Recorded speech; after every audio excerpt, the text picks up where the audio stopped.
Selamat pagi, Bu. Mohon izin memperkenalkan diri. Nama saya Roy Harno Ghazali, NPM 2502001020300. Kali ini saya mau mempresentasikan laporan kegiatan kewirausahaan dari Activity Report penjual produk Good Day Korean Latte Series yang saya buat waktu tes kemarin. Nah, di sini mungkin kalau dari slogannya itu adalah inovasi praktis kopi susu kekinian untuk segmen mahasiswa dan kaum muda. Oke, kita lanjut aja langsung. Nah, di sini ada yang pertama-tama yang kita bahas itu pertama kita bahas produk overview. Latar belakang dengan produk ini saya alasannya karena yang pertama tentunya ada tren Korean Wave atau Hallyu, kedua ada varian alternatif, ketiga ada praktisan dan efisiensi, keempat harga terjangkau. Nah, karena kan targetnya mahasiswa yang pastinya harganya harus terjangkau oleh mahasiswa. Rata-rata uang saku mahasiswa kan nggak terlalu besar ya, kecuali kalau mungkin di swasta atau gimana gitu. Kita kan targetnya untuk mahasiswa negeri. Nah, di sini mahasiswa kan saat ini minatnya tinggi nih terhadap budaya dan kuliner Korea. Nah, makanya kita cobalah. Kalau dari filosofi Good Day itu dia sengaja dicoba untuk membuat varian rasa Korea.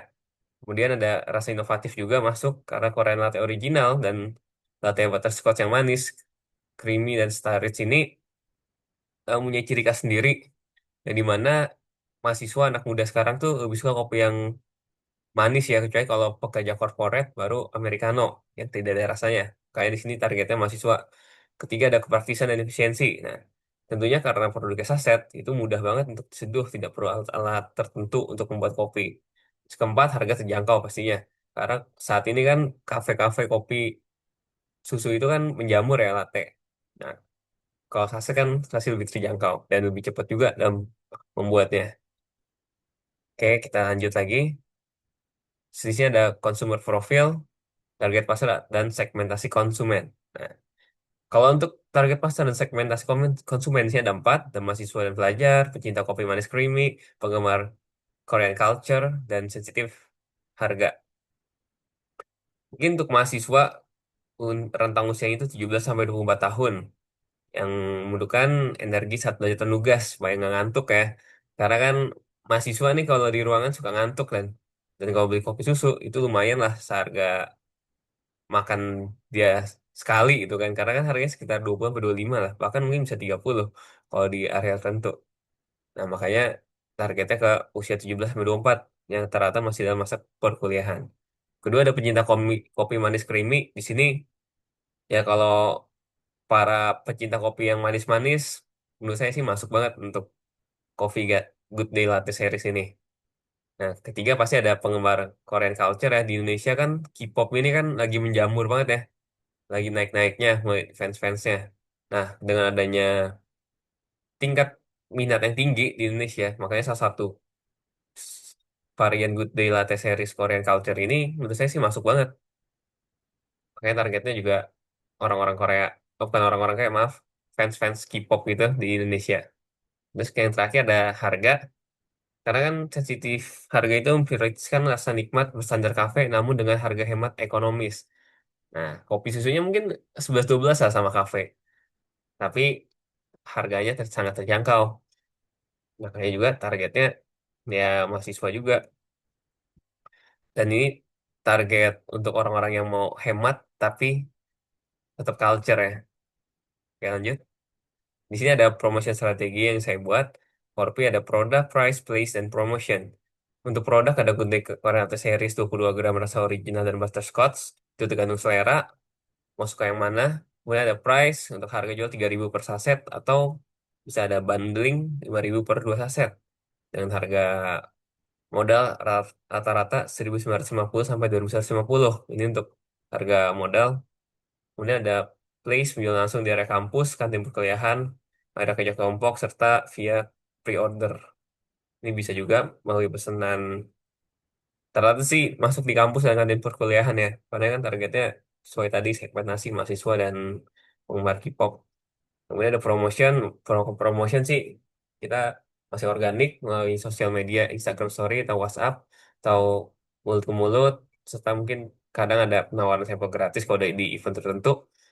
Nah, mungkin promotion sih belum ada iklan-iklan ini ya langsung conversion gitu. Karena kan budgetnya mungkin menyesuaikan budget ya. Jadi ya udah kita masih pakai organik. Kemudian ada pelaksanaan penjualan dan promosi, eksekusi penjualan lapangan, promosi aktif dijalankan dengan memanfaatkan momen berkumpul mahasiswa saat jeda kuliah atau sesi belajar mandiri. Nah, biasanya emang target cara promosinya yang paling gampang itu ketika mahasiswa pada istirahat nih jam 12 siang atau gimana. Nah, itu biasanya ada kita tawarin varian baru ini. Ya dari sosial media yang organik seperti saya yang bilang tadi, bisa dari WA atau Instagram.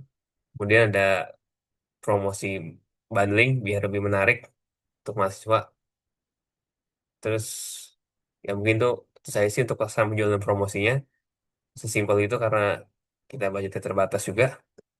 Dan yang terakhir ada sales report, laporan keuangan hasil penjualan. Kalau omset mungkin cuma 300.000 ya, karena kan emang ya untung tipis lah. Modal pembelian produk 195.000, gross profit 105, biaya operasional 20.000. Nah kalau ada perhitungan persentase margin keuntungan bersih, ada hitungannya 5.000 per 300.000 kali 100%, 28%, 33. Bersih yang diperoleh 45.000 dengan profit margin mencapai 28,33%. Nah, di sini perhitungan dari sales report, dari laporan keuangan hasil penjualan, dan ini hasilnya. Mungkin untungnya nggak terlalu besar ya, karena kan emang tipis ya margin profitnya. Oke, lanjut. Nah, ini ada analisis SWOT, strength, weakness, opportunity, dan threat. Di sini strength ada Merek Kude itu sudah sangat populer dan semua orang, dan saya sih hampir tahu lah semuanya, apalagi kaula-kaula muda saat ini. Kemudian ada weakness-nya. Nah, ini tergantung nih, ada air panas atau es, karena kan varian saset belum semua orang mengetahui rasanya juga nih.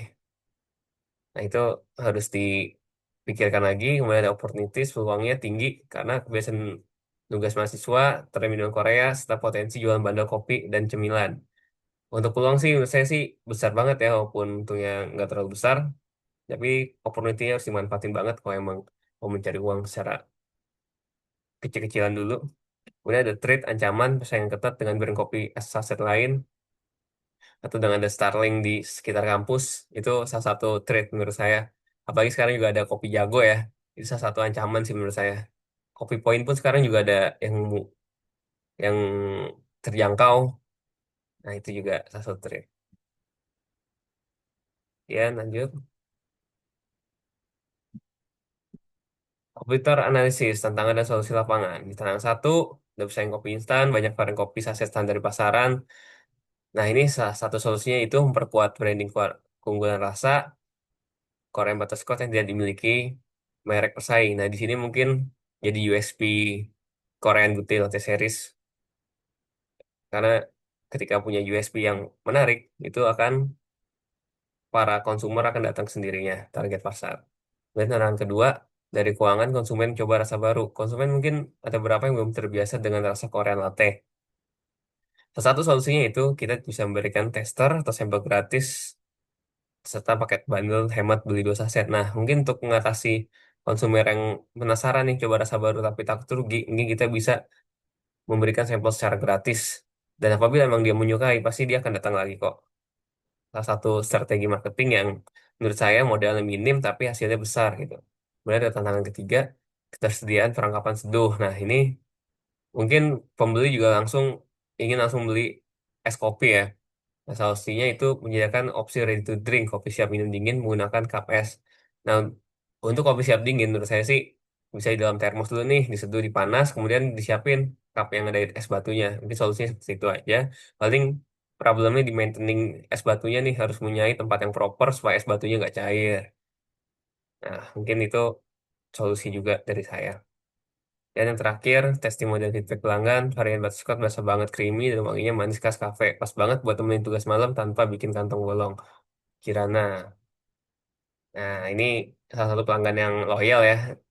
Udah kena di tahap retention kalau di digital marketing. Jadi dia bakalan balik terus kalau emang lagi pengen minum. Kayak gitu sih. Ya, lanjut terakhir, capaian utama, saset terjual 100 plus, profit margin 28,3%. Nah, ini ada rencana pengembangan usaha. Yang pertama, evaluasi nih. Kita analisis dulu varian paling di mana itu Korean Butterscotch atau original. Karena kan kita tentunya pasti pentingin revenue juga ya, walaupun mungkin objektif goals suatu perusahaan itu beda-beda. Tapi mungkin di sini ya kita fokusnya ke revenue lah. Kemudian kedua ada fase dua retailing, memperluas jangkauan ke kantin, fakultas, dan koperasi mahasiswa. Kalau bisa sih emang kita mau masukin ke kantin dan koperasi mahasiswa yang ada lah, mau di kampus-kampus manapun itu. Kemudian yang ketiga ada fase bundling, menggabungkan pakai kopi dengan snack atau biskuit lokal supaya mungkin putarannya lebih cepat dan profitnya lumayan nambah lah. Kemudian yang keempat ada digital sales, buka saluran order langsung via WA bisnis katalog, atau juga bisa lewat Instagram DM. Nah untuk digital sales sih masih organik ya, belum pakai iklan, karena kan berbayar. Walaupun mungkin hasilnya lebih cepat iklan kalau emang mau cari cepat. Tapi belum tentu iklan bisa menguntungkan kalau modalnya kegedean dan nggak sesuai target pasar, kalau menurut saya. Makanya kita perlahan tapi pasti kita menggunakan organik dulu aja. Nah, sekian dari saya. Wassalamualaikum warahmatullahi wabarakatuh. Terima kasih. Mohon maaf bila ada salah kata.